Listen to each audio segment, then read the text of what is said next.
મહાભારતના સમયની વાત છે. પાંડવો તેમના વનવાસ દરમિયાન ભારતના અનેક વિસ્તારોમાં ફર્યા હતા. લોક માન્યતા મુજબ તેઓ સૌરાષ્ટ્રના પવિત્ર પિંડારક તીર્થ એટલે કે આજનું પિંડારા ખાતે પણ આવ્યા હતા. તે સમયે અહીં ઋષિમુનિઓના આશ્રમો હતા. દુર્વાસા ઋષિનો આશ્રમ પણ આ વિસ્તારમાં હોવાનું કહેવાય છે. પાંડવો થોડા સમય માટે અહીં રોકાયા અને ઋષિઓની સેવા કરી. ભીમ 5 પાંડવોમાં સૌથી બળવાન હતા.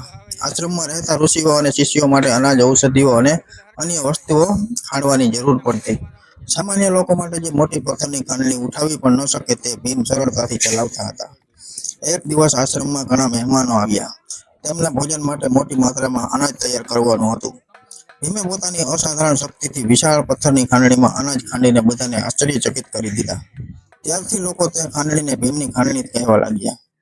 બીજી લોક માન્યતા મુજબ ભીમે પોતાના હાથે એક જ વિશાળ પથ્થરમાંથી આ ખાંડણી બનાવી હતી. તેથી તે સામાન્ય ખાંડણી કરતાં ઘણી મોટી અને ભારે માનવામાં આવે છે. આ કથા પેઢી દર પેઢી લોકોમાં જીવંત રહી છે.